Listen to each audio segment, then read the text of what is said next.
Olá, que a bênção de Deus e a paz do Senhor Jesus esteja na sua vida. Nós estamos dando continuidade nesta série de mensagens falando sobre José no Egito.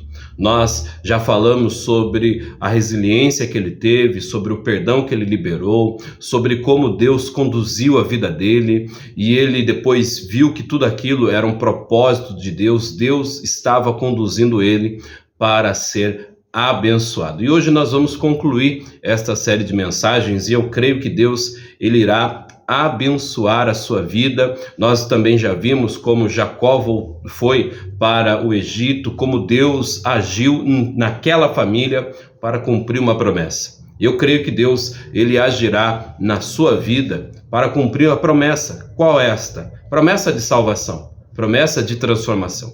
Cristo veio para nos salvar, para nos dar vida e vida esta abundante. Antes de nós entrarmos aqui na palavra de Deus, eu quero aqui pedir a você que ainda não é inscrito no canal, inscreva-se, ative as notificações para que mais pessoas possam ser alcançadas e abençoadas pela grandiosa misericórdia do Senhor. Se você ainda não é inscrito, inscreva-se. Aproveite também e compartilhe com um amigo, com um colega, envie para o máximo de pessoas que você assim conhece, tá ok? Porque é essencial nós iniciarmos o dia falando com Deus, meditando na palavra, tendo o nosso aqui devocional com o Senhor, para podermos ter um dia de paz, de bênçãos e de transformação, porque esse é o Deus que transforma e que abençoa. E eu creio que nós seremos alcançados e abençoados pelo poder do nosso Deus, no nome de Cristo Jesus, o nosso Senhor. E então, hoje nós vamos falar um pouco diferente do que nós víamos falando, né? Nós conhecemos ali a história de José, o que Deus fez na vida dele, como Deus agiu. Hoje nós vamos ver José como um tipo de Cristo do Antigo Testamento. Porque você sabe que todo o Antigo Testamento aponta para a cruz, aponta para Jesus. E tudo que está no Antigo Testamento não é por ordem aleatória ou por ordem apenas cronológica ou simplesmente para nos contar uma história. Então a história de José não é apenas uma história que começou de uma maneira dramática e terminou de uma maneira feliz. Não, a história de José, ela tem um enredo que é o enredo Cristo, o Senhor, a salvação, a nossa salvação. Então eu quero apresentar nesta perspectiva, nesta visão de Cristo no Antigo Testamento, que José foi um tipo de Cristo em determinados momentos na vida dele. É evidente que ele não soube disso. Mas nós, como conhecemos as Escrituras, nós sabemos que José foi um tipo de Cristo naquela época, no Antigo Testamento. Então, eu vou dar algumas referências da palavra de Deus, e aí você ou acompanha, ou anota e lê depois, tá? Então, lá no capítulo 37, versículo 2, mostra Jacó demonstrando todo o amor dele para com José. E lá no livro de Mateus, capítulo 3, versículo 17, fala o seguinte: quando o Senhor Jesus foi batizado, diz assim, ó: e uma voz dos céus dizia: este é o meu filho amado, em quem me comprazo. Jacó teve muito prazer no filho José, porque era o filho de sua velhice, diz a palavra. E quando Jesus foi batizado, então, naquela referência de Jacó estava apontando para o batismo de Jesus, que diz: este é o meu filho muito amado, em quem tenho prazer. E se você se atentar para o versículo 28 do capítulo 37, quando ele foi vendido por um preço de escravo. José foi vendido como escravo para os ismaelitas e esses posteriormente para Potifar, que era comandante do exército do rei do Egito. Então ele foi vendido por um preço de escravo. Se você vê em Mateus capítulo 26, vamos lá então, Mateus capítulo 26, versículo 15, fala que Jesus também foi vendido por um preço de escravo, quando Judas assim o fez, né? E diz o seguinte, ó: e pagaram-lhe 30 moedas de prata, né? Então, Jesus foi vendido por um preço de escravo. Da mesma maneira que aconteceu com José. Só que isso já estava apontando para Cristo, que seria vendido, que seria e foi vendido, que foi maltratado, que foi caluniado, que foi cuspido, que foi humilhado, passou pela morte de cruz para que eu e você hoje estivéssemos aqui diante do Senhor. José ele foi tentado no capítulo 39, versículo 7, fala que José foi tentado pela esposa de Potifar. E no capítulo 4 do livro de Mateus, fala o seguinte, capítulo 4 de Mateus, versículo 1, fala o seguinte: a seguir foi Jesus levado pelo Espírito ao deserto para ser tentado pelo diabo. Então o que eu quero que você compreenda com isso? Que tudo que está ali no Antigo Testamento aponta para a cruz, aponta para o Senhor Jesus. E o que isso tem a ver com a nossa vida nos dias de hoje? Tem tudo a ver, porque isso nos envolve. Porque Cristo ele veio ao mundo para entregar-se por nós, para que eu e você tivéssemos vida. Então tudo que aconteceu não é algo aleatório, como eu mencionei, nem simplesmente para que acontecesse uma história de um homem que passou por um drama e depois venceu. Não, a história de Cristo é a nossa história, a história para nós refletirmos e tirarmos o melhor dela e vivemos a palavra, vivemos o Senhor, porque o objetivo é nos ensinar, o objetivo do Senhor é nos orientar, é nos alertar a respeito do reino, a respeito da salvação, e precisamos ter esta comunhão, esta vida, e precisamos nos entregar desta maneira ao nosso Senhor, para podermos assim receber e alcançar dele o céu, a salvação. E você sabe que os irmãos de José ficaram odiando e armaram para ele, venderam ele, não acreditavam nele. Como nós falamos aqui já, José ele teve o sonho, ele por uma imaturidade da idade, ele acabou revelando esse sonho para os seus irmãos, e você sabe que os seus irmãos ali não acreditaram no sonho e ainda o caluniaram.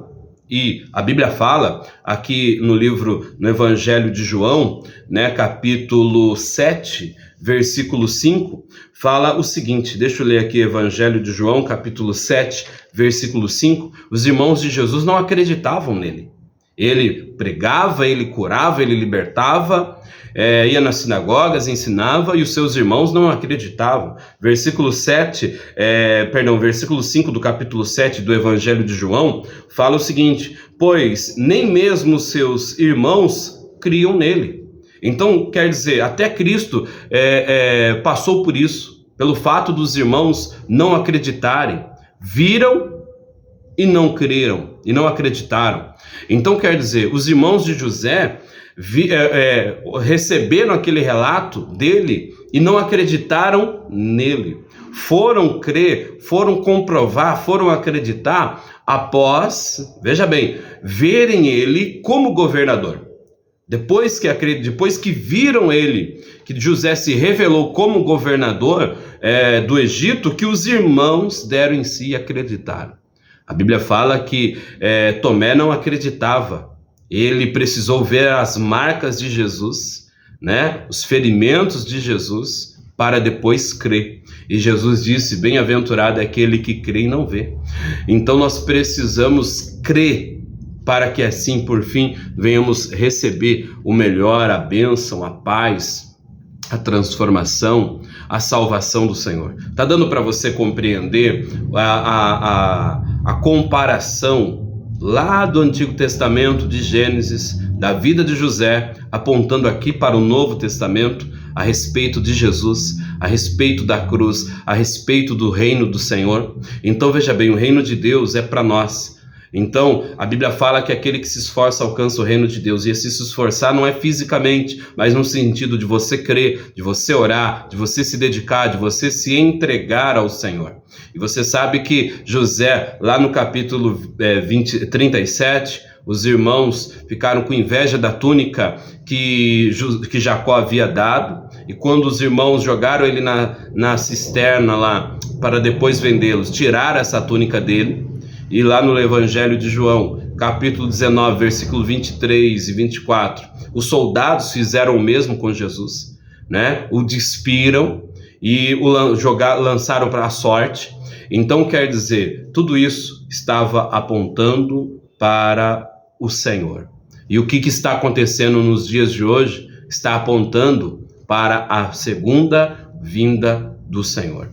E nós precisamos estar atentos, nós precisamos estar vigilantes, nós precisamos manter uma vida com o Senhor. Ele disse: no mundo tereis aflições, mas tenha bom ânimo, confie no Senhor e certamente o mais Ele irá fazer na sua vida. E eu quero aqui, para concluir essa reflexão da comparação de José com Cristo, que aponta para a cruz, quero fazer ainda duas menções. Quando José ele foi preso, humilhado, e ali depois no capítulo 41, versículo 41, lá de Gênesis, José ele foi exaltado quando ele foi reconhecido, quando o faraó reconheceu e o colocou como o governador de todo o Egito. E Cristo, ele foi exaltado, né? Lá o apóstolo Paulo, lá no livro de Filipenses, na epístola de Filipenses, capítulo 2, versículo 9, diz o seguinte, quero aqui ler para você, que fala o seguinte, Filipenses 2:9 fala o seguinte, pelo que também Deus o exaltou sobremaneira e lhe deu o nome que está acima de todo nome, para que ao nome de Jesus se dobre todo joelho, nos céus, na terra e debaixo da terra, e toda língua confesse que Jesus Cristo é o Senhor, para a glória de Deus Pai. E quando José ele recebeu a glória de ser o governador, ele reconheceu que tudo aquilo dali era de Deus. E quando ele foi interpretar o sonho para Faraó, ele disse, isso não parte de mim, mas parte de Deus. E Jesus, quando ressuscitou, o Senhor, o nosso Deus, ele foi ali exaltado, ele foi glorificado. E posteriormente, José, quando se revelou aos seus irmãos, não teve nenhum ressentimento. José, quando se revelou para os seus irmãos que ele era o governador do Egito, ele não usou de vingança, ele perdoou.